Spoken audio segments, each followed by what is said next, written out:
En Tras las huellas del saber, el Vedanta, sus preguntas y respuestas fundamentales, Sesa explora la naturaleza profunda de la conciencia y su relación con la ignorancia, la ilusión y el conocimiento verdadero.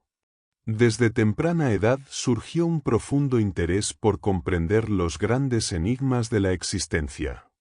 La lectura de filosofías orientales y occidentales se convirtió en una búsqueda solitaria que, lejos de aportar respuestas definitivas, mostraba la diversidad y a veces la contradicción de las interpretaciones sobre la realidad. Esa inquietud llevó a intentar encontrar un punto común entre distintas tradiciones, sin lograrlo plenamente, hasta el encuentro con el Vedanta. Sus conceptos de Maya, karma y no dualidad desafiaban cualquier referencia previa y exigían una comprensión que no se alcanzaba solo con el estudio intelectual. La aproximación al Vedanta se acompañó de un intenso esfuerzo de práctica meditativa, marcada por incomodidades físicas y una mente rebelde. Junto a otros buscadores, se compartieron debates y dudas que ni siquiera los instructores podían resolver con claridad. Las promesas de los textos sagrados sobre estados elevados de conciencia contrastaban con la experiencia cotidiana, generando la sensación de avanzar sin resultados tangibles. La perseverancia se mantuvo a pesar de la ausencia de certezas, impulsada por un anhelo profundo de descubrir la esencia del ser. Tras años de disciplina y reflexión, ocurrió una experiencia decisiva de no dualidad que transformó por completo la percepción de la mente y de la realidad. El contacto directo con lo real abrió un entendimiento natural de los pensamientos y su funcionamiento, dando inicio a una labor constante de enseñanza y transmisión. Durante décadas, se han compartido aprendizajes y reflexiones sobre la conciencia y la no dualidad con personas de distintos lugares del mundo, conservando la frescura de un conocimiento que trasciende el tiempo. La naturaleza de la mística. La mística es una forma de comprensión directa que no pasa por los procesos habituales de la mente. No se orienta a obtener beneficios personales ni a reorganizar la vida interior, sino a entregarse de manera total a una realidad que trasciende lo nombrable y lo experimentable. Este impulso nace de la certeza de que existe algo superior, ya sea concebido como Dios, una fuerza sin rostro, una imagen o la naturaleza misma. Al principio, esa entrega se manifiesta en actos cotidianos ofrecidos con devoción, hasta que cada pensamiento y cada gesto se orientan hacia la presencia constante de lo divino. Esta relación va forjando una comunión intensa, capaz de llevar al éxtasis o a la desesperación, siempre marcada por la cercanía con lo amado. En el Vedanta, esta experiencia de amor supremo recibe el nombre de prema, distinto del amor condicionado que domina en la vida común. Mientras el amor humano suele centrarse en algo o alguien y está expuesto al desgaste y a la pérdida, prema es entrega absoluta, incondicional y no egoísta hacia todo lo que constituye lo divino. No se limita a personas, lugares o momentos, sino que se extiende a cada elemento de la existencia, desde lo más grandioso hasta lo más diminuto. En este estado, la integración con todo lo que existe provoca una exaltación que no puede describirse con palabras y que solo la poesía se atreve a evocar. Prema implica vivir sin distinción entre uno mismo y lo amado, obedeciendo de manera natural a esa presencia superior. Genera una sed de libertad y una dependencia vital de lo divino, hasta el punto de no poder pensar, sentir o existir sin esa comunión. Quien no lo experimenta podría percibirlo como obsesión o locura, pues el cuerpo reacciona con lágrimas, temblores o un arrebato incontrolable.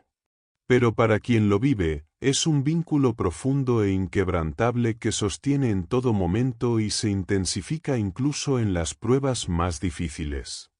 La mística implica una entrega absoluta en la que desaparece el sentido del yo y no existe voluntad de obtener algo. Es un querer sin condiciones, cuyo único fin es la cercanía con lo amado, que puede manifestarse como divinidad, naturaleza, un instante o incluso la propia conciencia. Esta vivencia, lejos de ser una evasión de la realidad, conduce a una comprensión profunda e independiente del pensamiento o la emoción, en la que todo acto desemboca en la conciencia. El místico vive lleno de lo amado, sin cuestionar la razón de ese saber o esa comprensión, simplemente permaneciendo en un estado de plenitud que surge de la unión. Esa experiencia es indescriptible, se manifiesta cuando cesa toda lucha interior y surge la visión de lo divino, donde todo se revela simultáneamente. El gozo que provoca desborda el cuerpo, y en él se mezcla el llanto, el temblor y el deseo intenso de cercanía. Sin embargo, las personas suelen reservar parte de sí mismas, guardando afecto para un momento que nunca llega, lo que impide la entrega total. En la vida cotidiana, si se lograra esa apertura sin condiciones, se comprendería el mundo del místico y se percibiría la unidad de todo lo existente. El egoísmo y la espera constante del instante adecuado alejan al ser humano de esta vivencia. Alcanzar el amor no egoísta, llamado prema, implica una comprensión profundamente amorosa, capaz de transformar la percepción de la vida.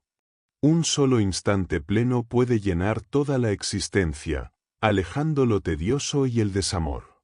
El místico se convierte en maestro del arte de dar, encontrando lo divino en cada acto, pensamiento o forma elegida, y expresando su experiencia no solo a través de imágenes sagradas, sino también en el silencio, el llanto y la poesía.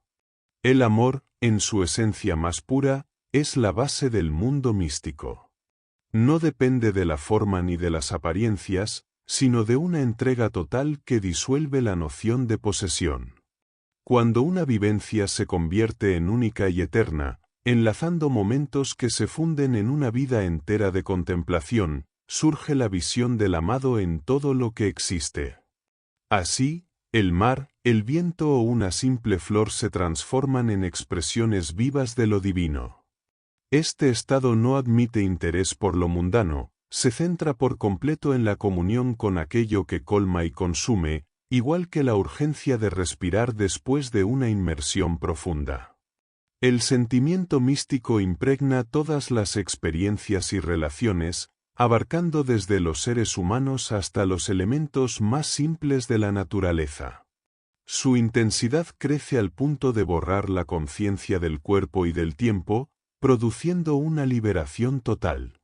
Amar se asemeja a morir a lo que antes parecía importante y a beber de una copa divina que sacia por completo.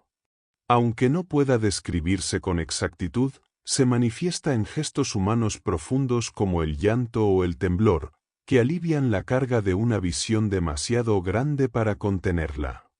Este amor no es una emoción común, pues carece de intención o control, es un estado que desborda y a la vez aquieta. En su fuerza transformadora, la mística comparte con la ciencia la pasión por descubrir lo esencial, aunque sus caminos sean distintos. Un astrofísico, atrapado por la belleza de un número o la armonía de una ecuación, puede rozar esa entrega absoluta. Sin embargo, a diferencia del místico, ese instante de lucidez rara vez se prolonga más allá del momento de inspiración. La vida mística, en cambio, mantiene esa visión de forma continua, convirtiéndola en el centro de la existencia. La entrega mística es un vaciarse por completo, renunciando a toda posesión o reserva interior. Supone dejar de esperar pasivamente y atreverse a darse sin medida, como lo hace la naturaleza en primavera, aunque la mirada común no lo perciba. El verdadero abandono de sí mismo no teme a la muerte, pues la reconoce como otra forma de lo divino. Quien no ha aprendido a entregarse vive el final con miedo y resistencia, mientras el místico lo afronta con serenidad, guiado únicamente por el impulso de amar. Desde la infancia, las primeras intuiciones de este estado pueden ser difíciles de explicar, y en la juventud, la incomprensión y la confusión lo cubren con velos de ignorancia o distracción.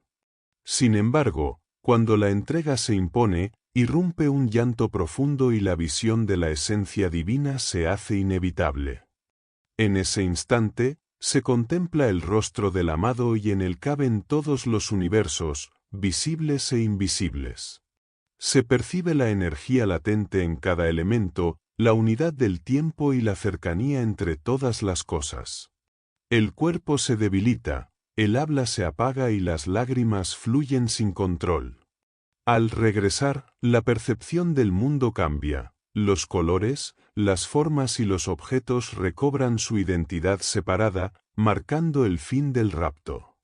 La experiencia, imposible de describir con precisión, deja la mente sin respuestas claras, pues todo parece igual y distinto a la vez, fragmentado en infinitos matices. Surge entonces el ruego, una súplica íntima para volver a ese estado de unión total. El alma clama por recuperar la visión donde todo está en todo, aunque la respuesta pueda tardar en llegar. Pasan meses o años de espera silenciosa hasta que, en un momento de gracia, la divinidad vuelve a acoger al amante en sus brazos eternos. Esa cercanía, que une lo incomprensible con lo profundamente sentido, no necesita explicación intelectual, basta con que se viva y se escuche con el corazón abierto. La experiencia mística se alcanza por caminos diversos según la naturaleza de cada persona.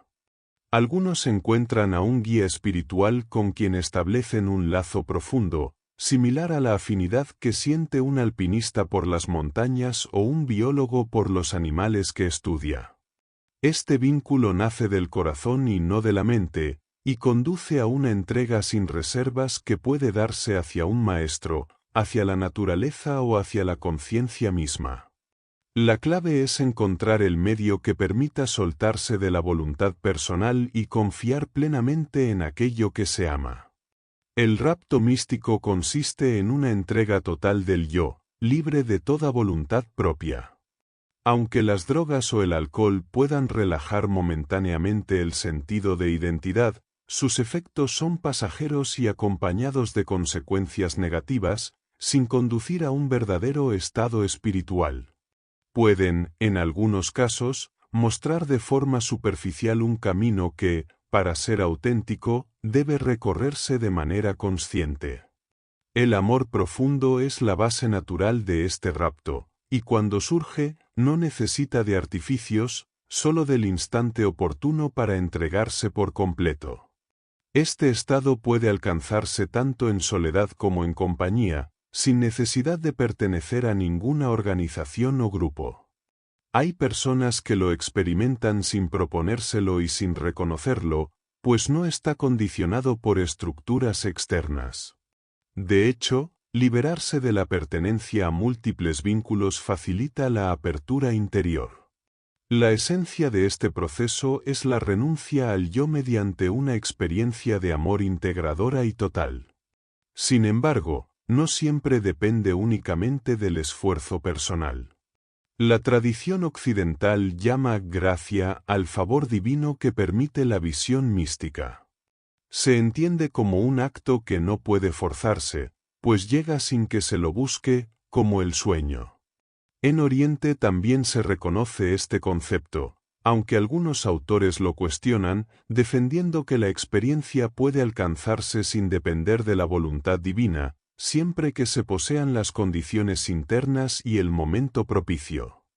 En la visión más profunda, cuando desaparece la pregunta de cómo llegar, el camino se acorta.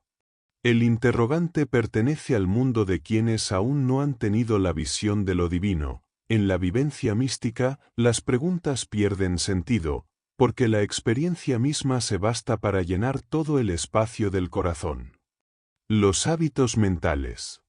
La filosofía Vedanta señala que en todo plano de manifestación existen tres tendencias básicas llamadas gunas, rajas, que impulsa la actividad y movimiento, tamas, que genera inercia y cristalización, y sattva, que promueve el equilibrio y la vida.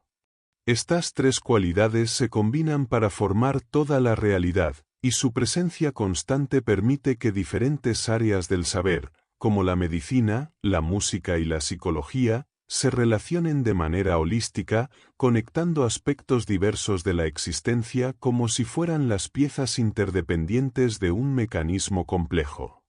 El modelo operativo de la mente, conocido como Antakarana, está compuesto por 4 funciones principales que trabajan integradas. Chitta fija la información y sostiene la memoria, Manas procesa y analiza esa información con lógica y raciocinio, Ahamkara fracciona la memoria y crea el sentido del yo individual, y Buddhi permite el discernimiento y el conocimiento. Estas funciones se corresponden con las gunas, de modo que Chitta refleja tamas, Manas se relaciona con rajas, Ahamkara combina tamas y rajas, y Buddhi encarna sattva, mostrando cómo la mente refleja la estructura básica del universo. La memoria o chitta puede manifestarse de distintas formas según la combinación de gunas, instintiva, sensorial o eficiente. Esta diversidad hace posible que la mente procese múltiples tipos de información y establezca conexiones entre diferentes ámbitos del conocimiento y la naturaleza. Pensar es entonces el resultado de la interacción entre fijar datos, procesarlos, fragmentarlos en pensamientos y finalmente hacerlos conscientes, lo que permite comprender cómo surgen los hábitos mentales al repetirse ciertos patrones de pensamiento que se consolidan y cobran relevancia. Los hábitos mentales son respuestas repetitivas que la mente desarrolla a lo largo de la vida, condicionando emociones, recuerdos y comportamientos. Al igual que el cuerpo se acostumbra a ciertos alimentos, la mente se adapta a determinados patrones de reacción, creando dependencias similares a las de las adicciones. Estos hábitos moldean la individualidad y la cultura, y aunque son necesarios para la supervivencia, su rigidez bloquea nuevas formas de vida y pensamiento. En última instancia, los hábitos mentales limitan la mente y causan sufrimiento al devorar cualquier otro tipo de respuesta diferente. Los hábitos se clasifican según su grado de permanencia en la mente. El vritti es la respuesta mental más simple, un pensamiento o emoción aislada ante un evento, similar a una ola en un lago tranquilo. No es un hábito en sí mismo, pero puede transformarse en uno si se repite con frecuencia. El sankalpa implica una respuesta más organizada y racional, como planificar paso a paso una acción conocida, estableciendo un proceso estructurado de reacción. El vasana representa respuestas automáticas, aquellas que se ejecutan sin pensar debido a la experiencia acumulada, como un conductor experto que maneja instintivamente. El samskara es el nivel más profundo y arraigado, una tendencia tan fuerte que persiste a lo largo de vidas y se manifiesta como una destreza o una inclinación natural hacia ciertas acciones o incluso enfermedades. Los samskaras trascienden la voluntad y forman la base de la estructura física, energética y mental del individuo. Determinan características como el género, la constitución corporal, la forma de metabolizar alimentos y las tendencias emocionales o racionales. Aunque la mente parece compleja, en realidad contiene pocos samskaras fundamentales que se manifiestan en múltiples formas y simetrías. Por ejemplo, una tendencia natural a la actividad puede tener una simetría opuesta en forma de timidez o retraimiento. Estas simetrías pueden generar patrones contradictorios que originan confusión y desestabilizan la vida psicológica. Los hábitos que llegan a ser samskaras escapan al control consciente y condicionan las respuestas del ser humano hasta el punto de impedir la transformación. Son patrones que se alimentan a sí mismos y dominan la mente, causando sufrimiento porque el individuo queda atrapado en reacciones condicionadas por su historia física, energética y mental. Estas tendencias heredadas limitan la libertad de actuar de manera natural o espontánea, convirtiendo cada pensamiento, sentimiento o elección en una repetición de respuestas preestablecidas, como si la mente estuviera prisionera de sus propios hábitos. La mente queda atrapada en un círculo vicioso donde la repetición constante de hábitos refuerza su poder y restringe la libertad. Los samskaras funcionan como fantasmas que demandan ser pensados y reclaman energía, debilitando el sistema mental hasta provocar un colapso. Esa dinámica refleja cómo los hábitos, necesarios para la supervivencia, pueden convertirse en fuerzas que esclavizan, creando un dilema profundo. Los hábitos sostienen la individualidad pero al mismo tiempo limitan la libertad, planteando la pregunta sobre qué camino seguir para romper esa cadena. Intentar eliminar los samskaras dañinos ha sido un enfoque común, especialmente en Occidente, donde se recurre al aislamiento o la mortificación para evitar estímulos que refuercen malos hábitos. Sin embargo, estas estrategias y el uso de la moral o la negación suelen fortalecer esos hábitos, a veces transformándolos en formas desviadas.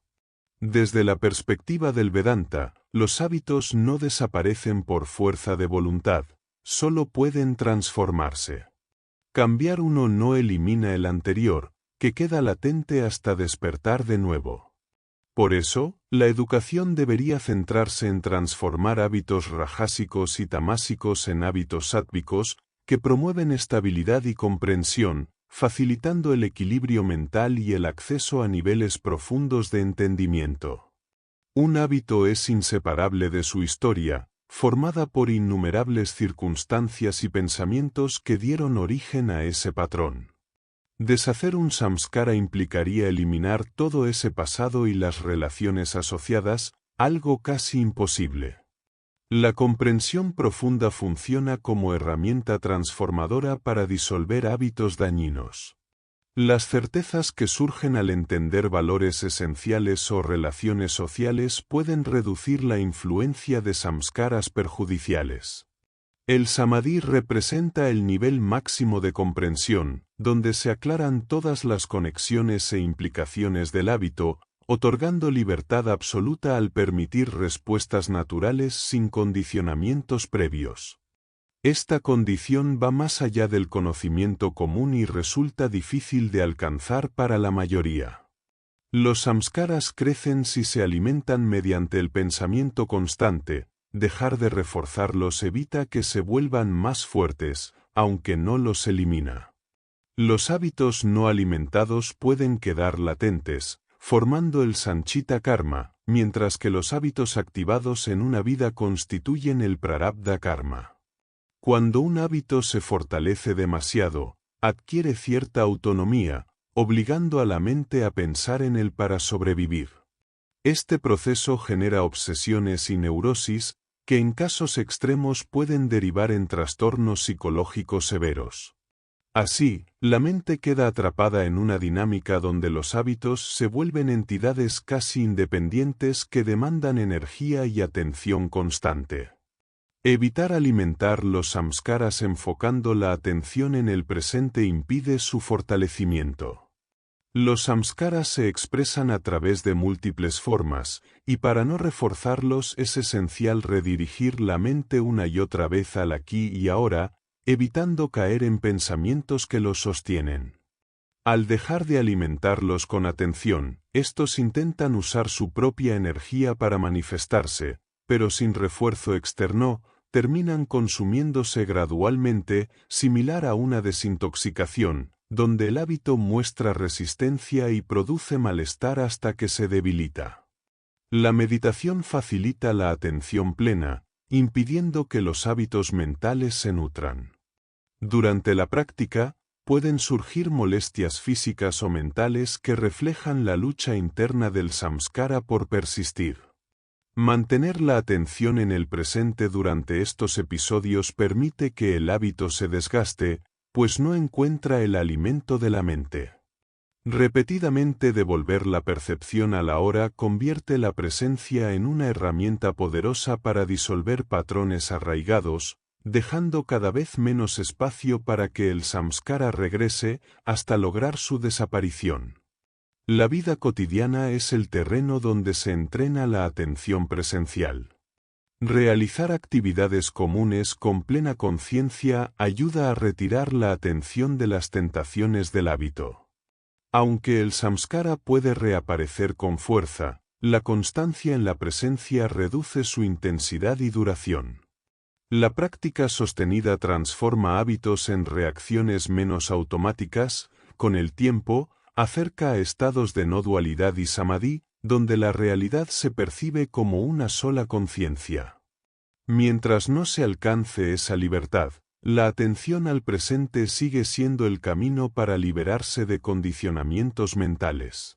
La espiritualidad puede convertirse en un samskara cuando se sostiene como una búsqueda con un yo que busca algo. La verdadera esencia es la conciencia, que permanece más allá de los hábitos y pensamientos, similar a una ola que vive sobre el mar. Reconocer este espacio entre pensamientos permite percibir la identidad real, distinta de los samskaras. La conciencia no está determinada por los hábitos, sino que los sostiene, y su reconocimiento abre el camino hacia la libertad interior. La sensibilidad a hábitos ajenos puede convertirse en un hábito propio si se alimenta. Practicar la atención plena en el presente impide que estas influencias externas arraiguen y afecten la paz interior. La empatía consciente sin identificación protege del impacto negativo de hábitos externos y ayuda a mantener la estabilidad mental. El único lugar donde no se alimentan esos patrones es el presente, desde donde es posible que se consuman y dejen de afectar. Vivir sin condicionamientos implica actuar sin identificación con los hábitos, lo que otorga mayor plenitud y eficiencia en la vida práctica. La tradición oriental propone un camino con etapas que acompañan la evolución natural, aprendizaje y curiosidad, compromiso social, retiro progresivo y renuncia total. El objetivo es alcanzar el dharma, la acción ejecutada sin apego ni identificación, que permite vivir en libertad interior. La realización verdadera no cambia las acciones, sino la relación con ellas, convirtiendo el karma en recta acción y liberando de las ataduras del hábito mental. Sobre la naturaleza del samadhi. El samadhi representa la culminación de la cognición y una experiencia profunda en la que se revela la verdad esencial del ser. Grandes maestros han descrito esta vivencia, pero sigue siendo difícil de entender o alcanzar claramente. La concepción occidental de la conciencia como algo personal y generado por el cerebro limita la comprensión del samadhi. En contraste, el Vedanta define la conciencia como un continuo infinito y no diferenciado, que no se expande desde un yo sino que se manifiesta como un todo, similar a como una ola es parte del mar. Esta comprensión implica un cambio radical en la percepción de la mente y el ser. La ilusión del yo y la individualidad se disuelven en la meditación profunda, dejando emerger la conciencia en su estado esencial. En el samadhi, la experiencia no altera la realidad ni los eventos, sino que todos son percibidos simultáneamente desde una conciencia continua y universal.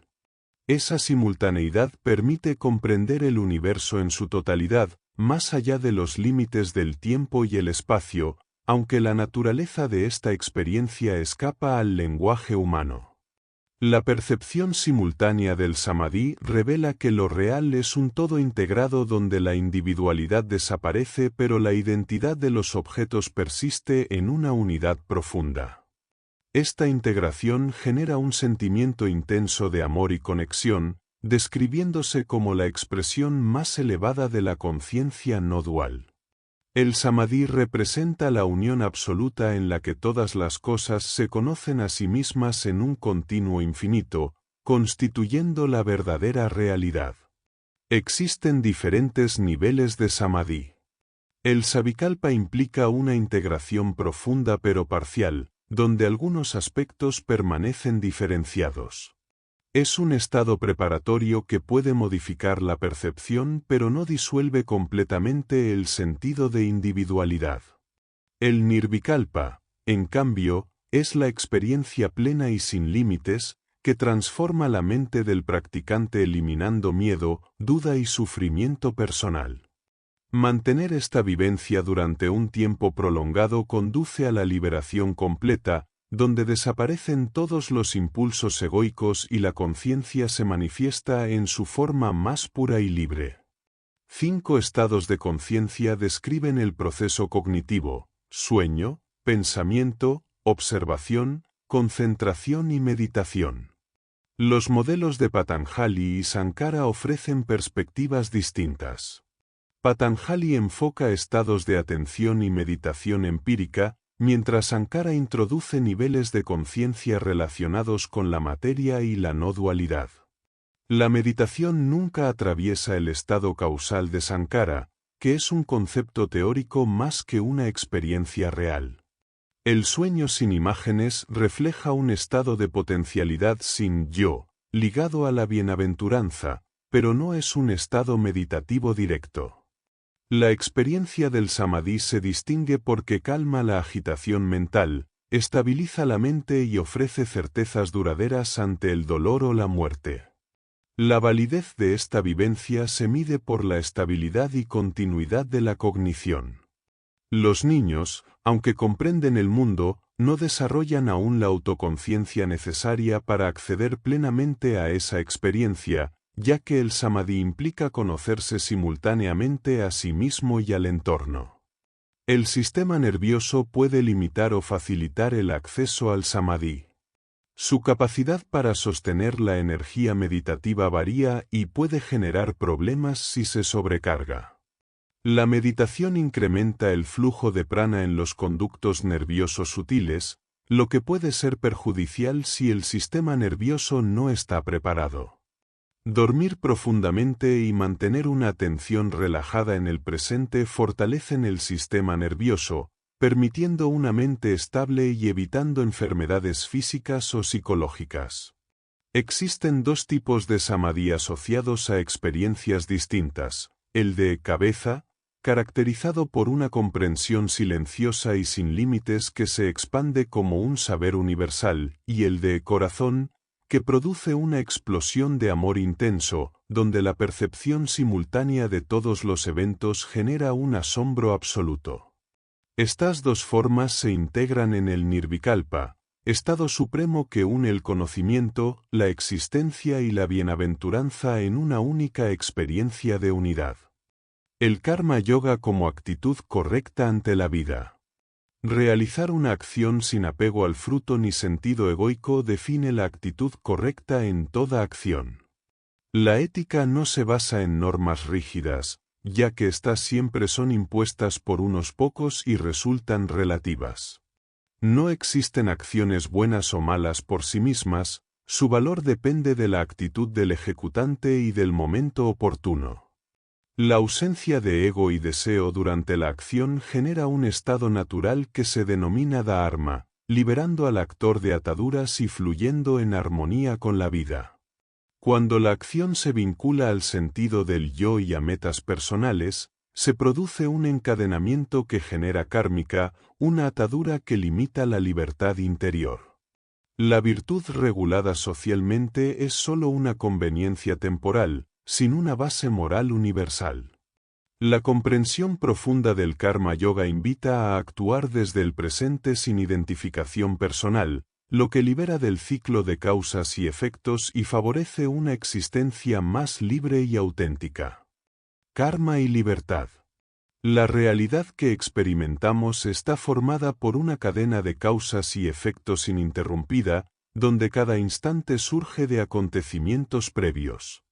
Nada ocurre por libre albedrío absoluto, pues todo se desarrolla en función de la causalidad que conforma el universo físico y mental. Esta conexión causa-efecto determina incluso nuestra presencia y acciones, imposibilitando cambiar el pasado o evitar ciertas experiencias que ya están inscritas en el flujo natural de la existencia.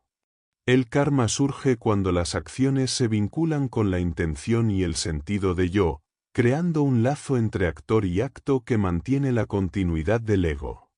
Las respuestas mentales son hábitos condicionados por experiencias previas, lo que limita la verdadera libertad. Solo cuando la acción se realiza sin identificación egoica ni deseo de fruto, denominada dharma, puede surgir una respuesta libre, independiente de la historia personal. Esta distinción marca el camino hacia la liberación del ciclo kármico. La conciencia verdadera se manifiesta solo en el presente, donde la comprensión es libre de las ataduras del pasado y del yo. En ese instante, la percepción se vuelve clara y estable, permitiendo distinguir entre el sujeto condicionado y la fuerza universal de la comprensión, que no depende de un dueño ni de una historia personal. Reconocer esta conciencia como el fundamento real de la experiencia libera de la ilusión de ser un actor separado sujeto a karma. Sostener la atención en el presente disuelve el sentido del yo y permite alcanzar un estado de no dualidad. Esta práctica es similar a un fósforo que al encender la leña, se consume a sí mismo, simbolizando la desaparición del ego que sostiene la identificación con las acciones y el sufrimiento. La conciencia última no tiene forma ni límites, es la fuerza que sustenta todo conocimiento y experiencia, y su reconocimiento implica despertar a una realidad más allá del karma y de las limitaciones individuales. Sobre el prarabdha karma. El futuro es inevitable y surge como consecuencia del prarabdha karma, independientemente de los esfuerzos o voluntades para modificarlo. No es posible evitar enfrentar lo que ya está determinado desde el nacimiento, por lo que resulta inútil imaginar un futuro distinto al que ya está trazado. Mantener la integridad y preparación para la vida es esencial, mientras que la ilusión de controlar el porvenir solo genera tendencias mentales que condicionan vidas futuras. Esta certeza invita a vivir conscientes de la realidad kármica sin engaños ni falsas esperanzas. Diálogo sobre la práctica meditativa interior. La práctica interior comienza con la capacidad de observar los pensamientos como objetos pasajeros que se disuelven, permitiendo que la mente alcance un estado de calma y silencio. El esfuerzo consciente por controlar esos pensamientos suele generar agitación, mientras que la verdadera quietud emerge cuando se abandona el intento de dominar la mente. La comprensión profunda revela que el esfuerzo es innecesario y que la claridad llega cuando cesa la duda, instalándose un saber firme y directo que aquieta el flujo mental. Esta comprensión, al no ser un pensamiento ni un sentimiento, trasciende la duda y se manifiesta como una conciencia continua, un flujo ininterrumpido de saber que se identifica con el ser esencial. La experiencia meditativa lleva a reconocer que la conciencia no requiere de un yo separado, pues en ese estado de unidad la comprensión y el ser son uno, tal como lo expresan los textos sagrados que describen esta conciencia como invulnerable, eterna y omnipresente. La entrega es un aspecto esencial de la práctica, entendida no como sumisión a un maestro, sino como aceptación plena y sin duda de la realidad tal como es. El discernimiento metafísico o viveka da origen al desapego y a la fe basada en la experiencia directa de lo eterno, creando la fuerza necesaria para sostener el camino interior. Este discernimiento genera vigilancia atenta en el presente, donde cada acción se vuelve un acto de aprendizaje y libertad. La meditación no es un esfuerzo agotador, sino un acto limpio de comprensión que trasciende la dualidad entre sujeto y objeto, mostrando que lo único real es ese flujo no dual de conciencia. Esa experiencia, liberadora y sin conflicto, abre la puerta a una percepción en la que el yo se disuelve y solo permanece la conciencia pura. Con la madurez del discernimiento nace la devoción auténtica, distinta del culto superficial conocido en Occidente. Esta devoción es un amor supremo que reconoce la sacralidad de todo y que se expresa en la entrega incondicional a la realidad o al Maestro. La verdadera devoción es libertad, no una obligación ni una dependencia, y permite que la comprensión profunda se convierta en una experiencia llena de amor y pureza. Quien alcanza esta condición puede sentir una conexión intensa con lo divino en todo, desde un árbol hasta una montaña, y experimentar lágrimas que brotan sin dolor, sino con esperanza y fe. El camino interior requiere que la mente y los sentidos estén controlados por el desapego, lo que permite resistir las reacciones emocionales frente a los pares opuestos como dolor y placer. Esta estabilidad mental fortalece la inercia de la atención en el presente y permite avanzar desde la mera práctica hacia el discernimiento que distingue lo real de lo ilusorio. Así, el discípulo puede profundizar su entendimiento y mantenerse firme en la condición del conocimiento directo y la no duda, experimentando la unión con la conciencia universal. El constante estado de presencia convierte cualquier actividad cotidiana en un acto pleno de atención y aprendizaje, donde desaparece la dispersión mental y se vive con intensidad el aquí y ahora. La meditación así entendida es el acceso a un estado de conciencia donde el conocimiento no depende del sujeto ni del objeto, sino que es un saber simultáneo que se sostiene a sí mismo. Este estado es el objeto esencial de la práctica y la verdadera libertad interior. La no dualidad disuelve la ilusión del yo separado, revelando la naturaleza eterna e inmutable de la conciencia, que es el fundamento de toda experiencia. Esa conciencia es invulnerable y omnipresente, y solo en su reconocimiento se encuentra la paz y la liberación del conflicto interno. La experiencia directa de esta realidad cambia la percepción del mundo, mostrando que lo esencial es la continuidad pura del saber sin necesidad de un propietario que la posea.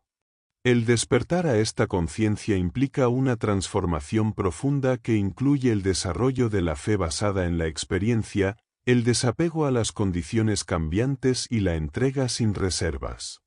La práctica constante de atención y discernimiento permite sostenerse en este estado, disolviendo la identificación con la mente y el cuerpo.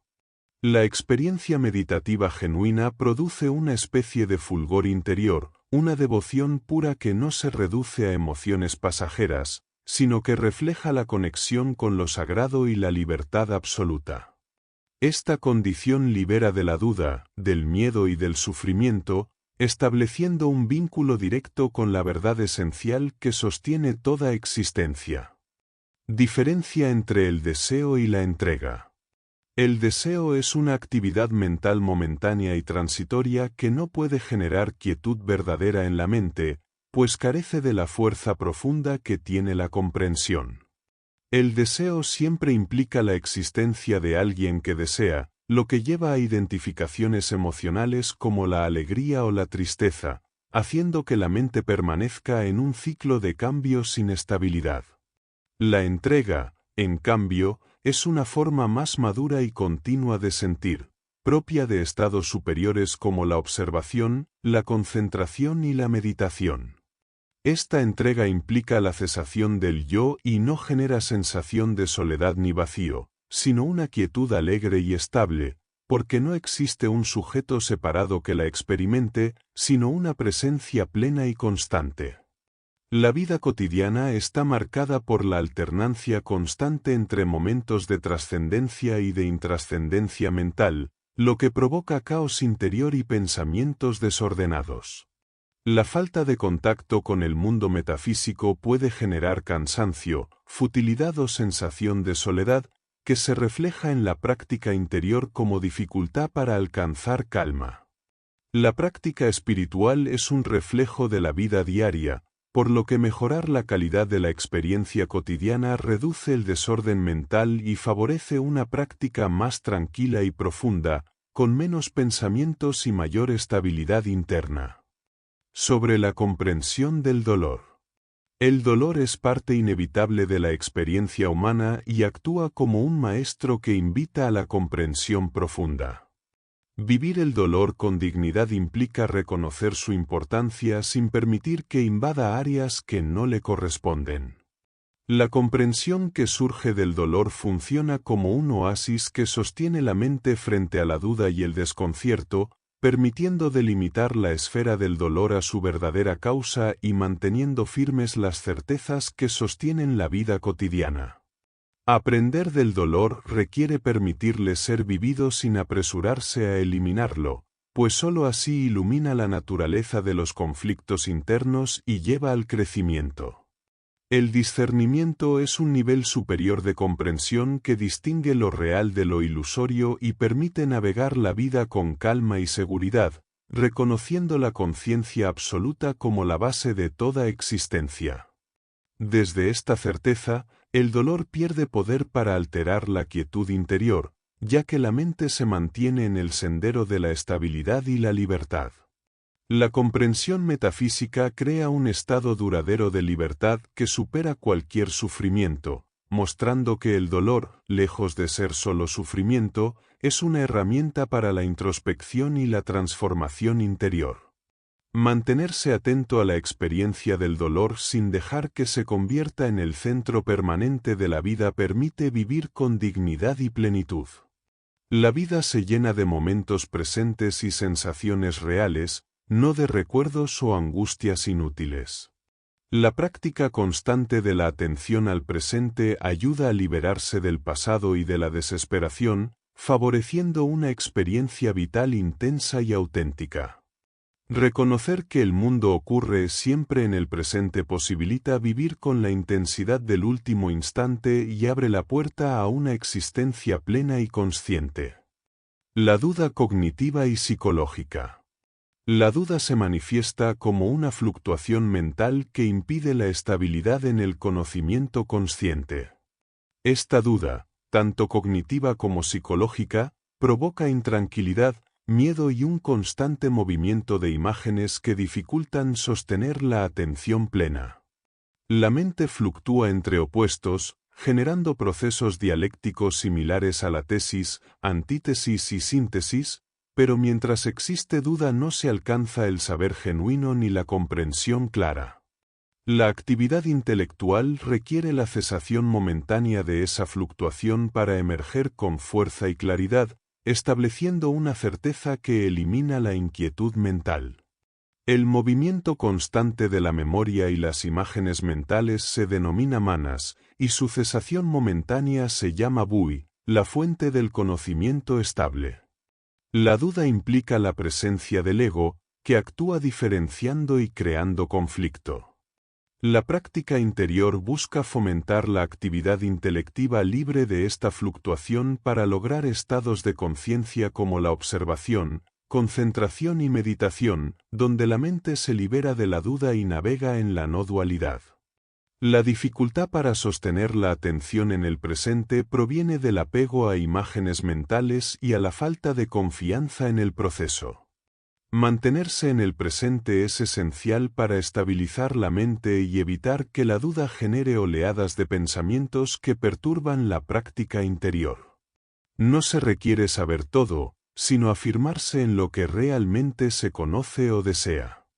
La comprensión auténtica no implica identificación con los pensamientos ni con la historia personal, sino reconocer la experiencia como sujeto y objeto simultáneamente. Creer en las propias certezas permite sostener la práctica en los estados superiores de conciencia y avanzar hacia una cognición libre de duda y plena de quietud interior. Pensar versus sentir. Las respuestas intelectivas y sensibles son manifestaciones mentales diferentes que deben fluir con naturalidad en el momento presente. La reacción auténtica no surge de esquemas mentales ni de confrontaciones entre razón y emoción, sino de una actitud espontánea que no se basa en el ego. Pensar o sentir no es erróneo, el problema aparece cuando se cree que hay un sujeto que controla y posee esos actos. La verdadera libertad mental nace de actuar sin apego ni apropiación de las propias experiencias intelectivas o emocionales, evitando así la perpetuación del ego y el sufrimiento. Es imprescindible aceptar tanto la capacidad racional como la sensibilidad sin sobrevalorar ni infravalorar ninguna.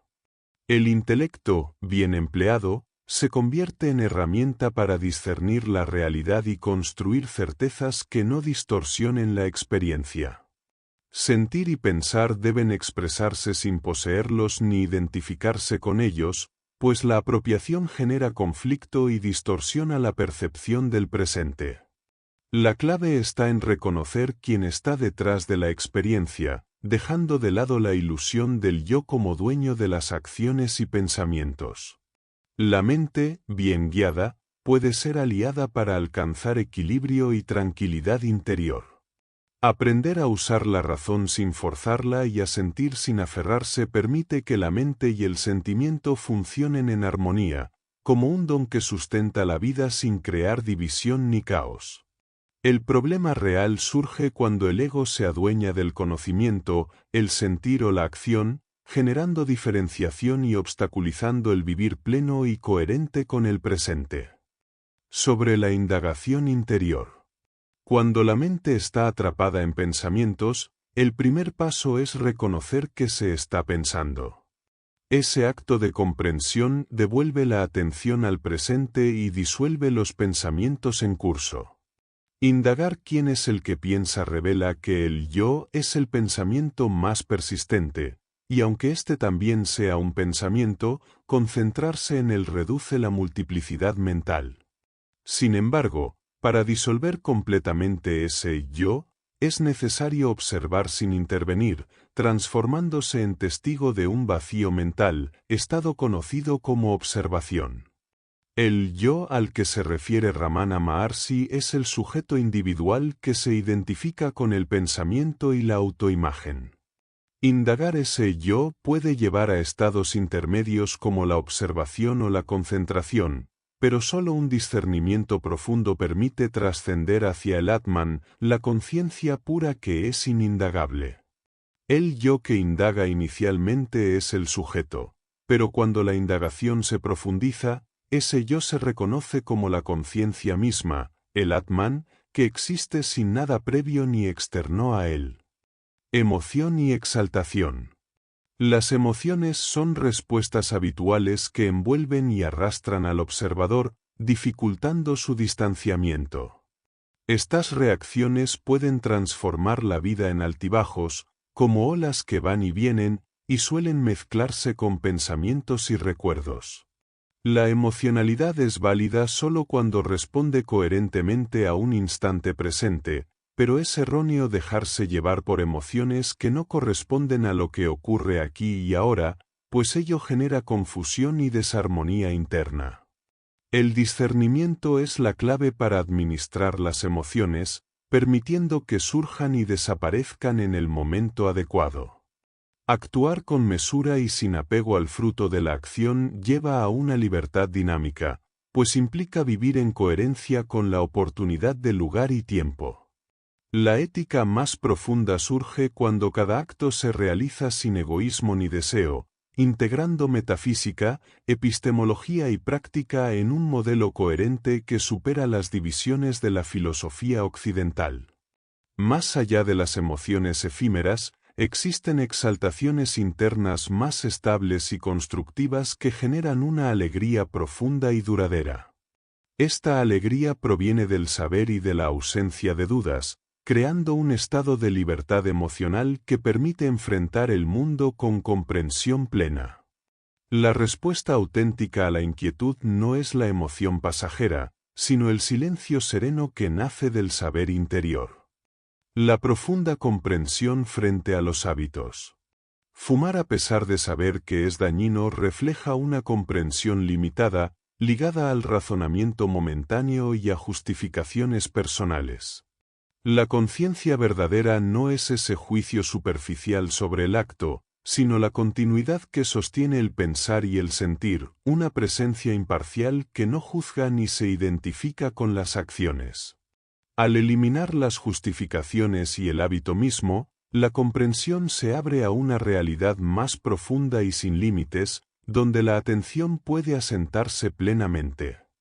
La conciencia funciona como un espacio amplio e inalterable, base de todo lo existente sin verse afectada por los contenidos que aparecen en ella, como el soñador en un sueño. La comprensión auténtica no se limita a validar hechos particulares, sino que trasciende los condicionamientos del ego y los hábitos, revelando un campo de presencia estable y sin dudas, capaz de sostener la atención en el presente más allá de cualquier juicio o dependencia. Eje central psicológico versus el no hacedor. El mundo interior está formado por pensamientos y recuerdos que cambian constantemente, sin un eje psicológico estable que sostenga una identidad fija. Esta variabilidad genera caos y desconcierto porque no existe una referencia interna permanente. La única salida consiste en reeducar la mente a través de la atención consciente al presente, un proceso que puede durar muchas vidas, pero que inicia con el reconocimiento de la propia inquietud sin identificarse con ella. Observar los pensamientos y emociones con ecuanimidad permite distanciarse y evitar perderse en fragmentaciones internas. La acción presente puede realizarse sin necesidad de un yo hacedor que se atribuya la autoría, como los ojos que ven sin verse a sí mismos. El ego no tiene cabida en la experiencia directa del presente, aunque sí es esencial actuar con destreza. La verdadera esencia radica en lo que conoce mientras actúa, no en quien cree hacerlo. La habilidad para vivir en este estado es aprender a fluir en la acción sin caer en la ilusión del hacedor, encontrando así coherencia interna y libertad. La respiración como objeto de práctica externa, cánones a seguir. La atención a la respiración puede ser un método válido para calmar la mente y preparar estados profundos de concentración o meditación, especialmente para quienes inician la práctica interior. Esta atención es externa y requiere situar la mente en los objetos, como el flujo del aire o el movimiento pulmonar, sin reconocerse como el sujeto que respira. Observar la respiración desde el rol de observador genera esfuerzo mental y activa la dualidad entre sujeto y objeto, dificultando la calma y promoviendo la aparición de pensamientos. Al mantenerse inmerso en la experiencia de la respiración, como cuando se está absorto leyendo o viendo una película, la atención se centra en el objeto y se elimina el sentido de mí en la percepción. Esta inmersión favorece la transición hacia un estado interno de vacío mental y observación imparcial, donde desaparecen los pensamientos y se logra una conciencia estable. La clave está en experimentar la respiración siguiendo su flujo sin separarse de ella, respetando los cánones que convierten esta práctica externa en una puerta hacia la meditación profunda. Sobre la práctica como disciplina u obligación. El agotamiento en la práctica interior surge al pelear contra la mente intentando controlar los pensamientos, lo cual es inútil y genera frustración. Mantener la práctica como disciplina es válido y necesario, pues fortalece el carácter y la voluntad, pero cuando esta lucha se vuelve una carga disociativa que genera más caos y dolor que beneficio, debe detenerse. La disciplina verdadera permite controlar voluntariamente cuándo iniciar y cuándo finalizar la práctica, sin que ésta se convierta en una obligación insana que perjudique la mente. La atención debe centrarse en el presente, tanto en la meditación como en la vida cotidiana. La dificultad para mantener la concentración dentro y fuera de la práctica indica la necesidad de superar la nebulosa mental que impide la viveza de la experiencia. Fluir significa reaccionar exclusivamente a lo que sucede ahora, sin aferrarse a ideales futuros o recuerdos, permitiendo que la práctica y la vida se desarrollen con coherencia y atención plena. Sobre la naturaleza humana. Los niños pequeños no poseen un sentido de yo tan definido como los adultos. Su mente reacciona sin condicionamientos, sumergida en el presente, lo que les permite una alta capacidad de aprendizaje y una mente limpia. Al crecer, comienza a formarse el sentido del yo y la historia personal, lo que trae consigo la madurez, la duda y la construcción de una individualidad compleja. Esta evolución genera un distanciamiento de la percepción espontánea, dando paso a las emociones y pensamientos que definen tendencias psicológicas, algunas en armonía con la educación y otras surgidas de los samskaras, las huellas mentales acumuladas. La mente madura inevitablemente, y mantenerla en estado infantil es imposible porque la evolución requiere desarrollar nuevas facetas de percepción. Es necesario atender el desarrollo mental y prolongar ciertos estados de percepción propios de la niñez para dotar a las nuevas generaciones de herramientas que les permitan alcanzar una percepción más elevada. La gente mayor suele vivir anclada en sus recuerdos y en nuestra cultura no siempre se valora su sabiduría, a diferencia de culturas donde los ancianos son custodios de la experiencia y claridad, conectando con las nuevas generaciones desde un lugar de comprensión profunda. La sabiduría se basa en la ausencia de preguntas y dudas, logrando una mente que responde con naturalidad sin apropiarse egoicamente de las acciones. La cultura actual dificulta amar, querer o saber sin un interés egoísta, mientras que la verdadera libertad reside en no dudar. La certeza surge cuando la mente no fluctúa y permanece asertiva frente a las dudas, sosteniendo convicciones que no se ven afectadas por opiniones externas ni incertidumbres, fortaleciendo así una conexión firme con la realidad. El tránsito de la niñez a la adultez implica el surgimiento de cuestionamientos fundamentales que en muchos casos quedan sin respuesta. La mente y el cuerpo responden siempre al instante presente, pero la educación suele estar enfocada en el futuro, generando una desconexión con el centro propio. La mayoría olvida su esencia ante la avalancha de información y tiende a definirse por negación. La identidad se sostiene en la memoria y el recuerdo, mientras que las dudas y temores crean imágenes falsas que alimentan el miedo a la impermanencia. La búsqueda de estabilidad y felicidad esconde el temor a la infelicidad, y la mente justifica estas necesidades, construyendo la historia del yo a partir del pasado y la memoria. El universo del sentir. La experiencia con el tambor trasciende la técnica y revela una intensidad en la forma de estar que no depende del pensamiento. La música se convierte en un acto espontáneo donde surge una presencia que supera la habilidad manual. Esa intensidad no pensada está relacionada con la capacidad de sentir amor y devoción, que despiertan una sensibilidad profunda que se expresa también en la enseñanza y en la relación con otros, expandiendo la plenitud interior más allá de lo habitual. La alegría comienza a manifestarse en lo cotidiano, más allá de las fuentes evidentes como la pareja o la devoción, mostrando una sensibilidad mayor que las actividades que se conocen. La libertad al sentir se logra cuando no existe fragmentación, cuando el sentido absoluto de sentir permite una presencia plena. Esta libertad no depende de acciones concretas sino de la manera en que se enfrenta cada experiencia, evitando que la mente imponga límites y reconociendo que la devoción y la enseñanza son parte, pero no el todo, de la búsqueda de plenitud. La búsqueda de lo infinito genera una sed de existencia sin límites que no se satisface completamente con las experiencias conocidas. La práctica interior, aunque tranquiliza, no disuelve esa inquietud profunda. La verdadera felicidad surge al aceptar lo que se tiene y convertir lo que falta en esperanza sin que se vuelva una carga. La libertad consiste en vivir sin el esfuerzo por alcanzar algo, en aceptar el presente con entrega y sin conflicto interno, transformando la percepción de vacío en plenitud.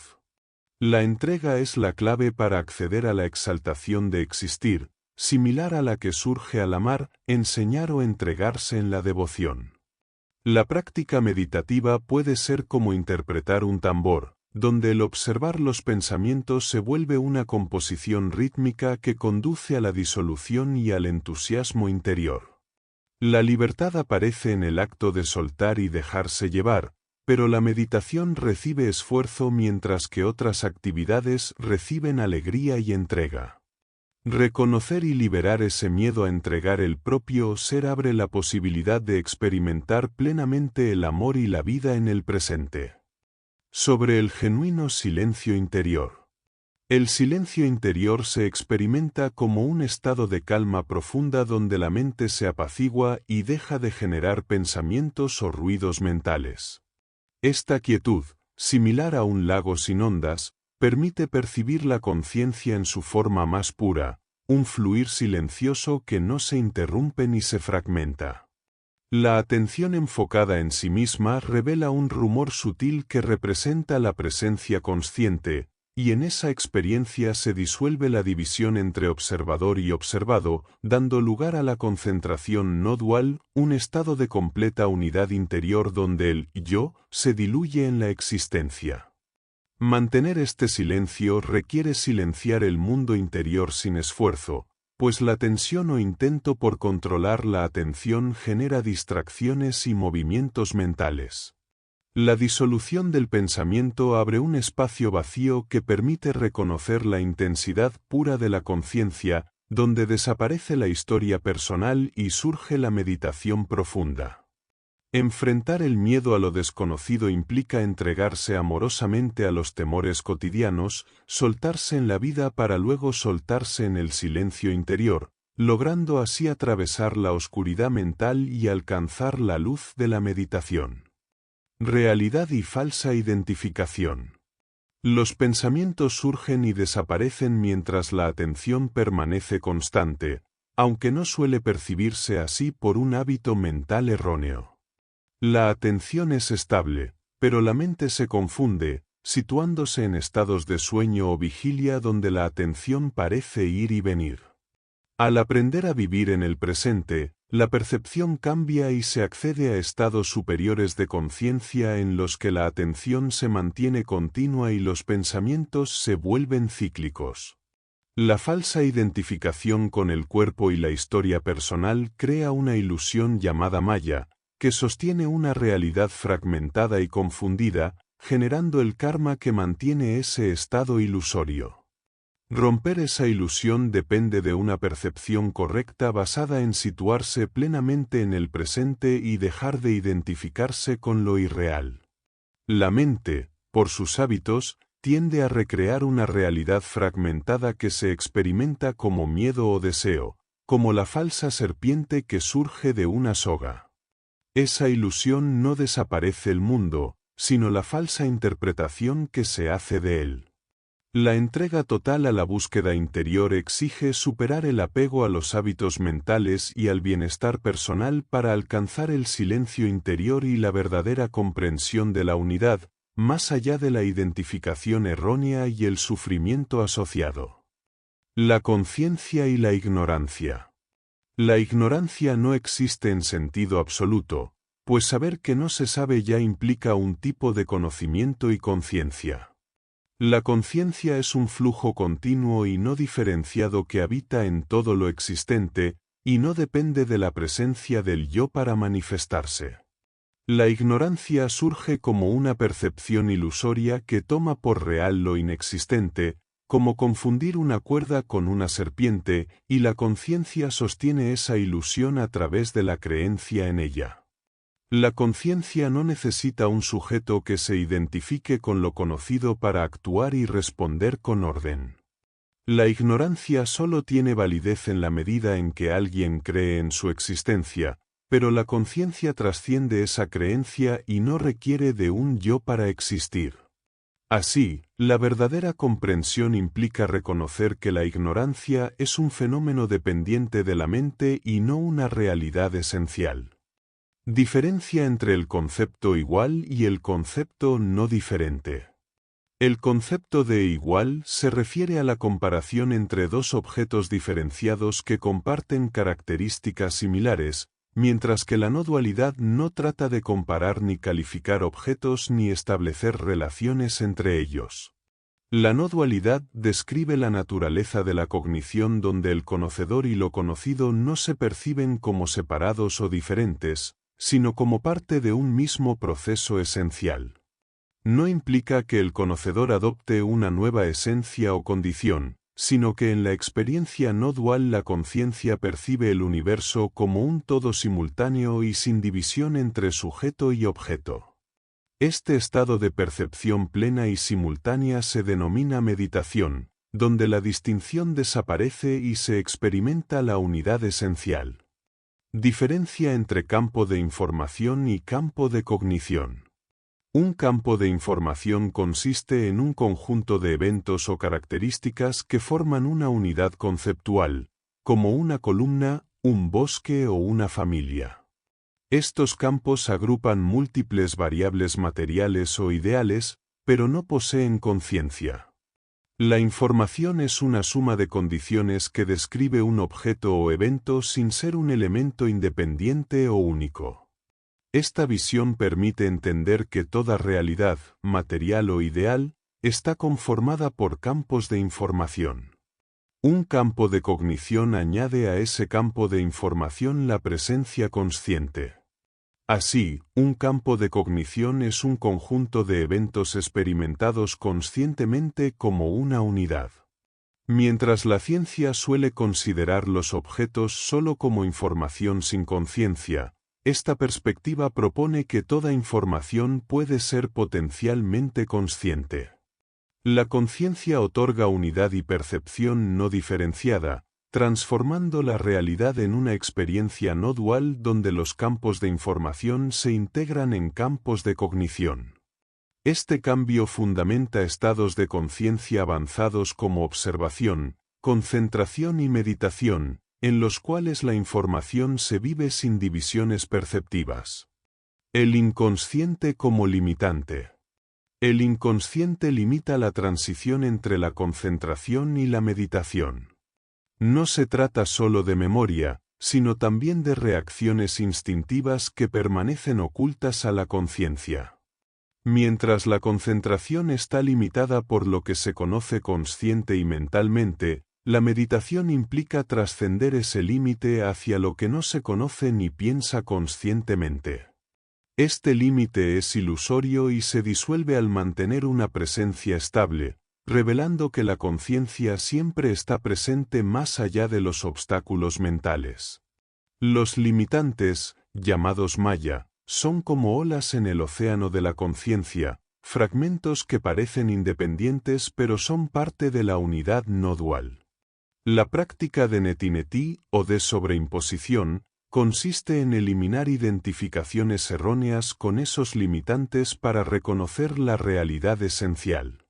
Esto implica una autoindagación profunda que va más allá de las formas y nombres, apuntando a la experiencia pura del ser que no puede ser definida ni negada. La concentración no es un estado estable en sí mismo porque el inconsciente sigue delimitando su alcance. En ese estado se percibe un infinito interno, pero aún no con la estabilidad necesaria para la meditación plena. Superar esa frontera requiere trabajo interno y una comprensión que solo la autoindagación constante puede proporcionar para disolver el condicionamiento oculto. Gracias por acompañarnos en este recorrido por Tras las huellas del saber, el Vedanta, sus preguntas y respuestas fundamentales de Sesa. Esperamos que estas reflexiones te hayan inspirado a profundizar en la comprensión del ser y la naturaleza de la conciencia, así como en el proceso de superar los condicionamientos mentales que limitan la experiencia plena. Queremos agradecer al autor por compartir su conocimiento y experiencia en este campo, proporcionando una perspectiva única que amplía nuestra visión sobre la no dualidad y la autoindagación profunda. No olvides suscribirte, dejar tu comentario y compartir este vídeo si te ha sido útil. Nos vemos en el próximo resumen.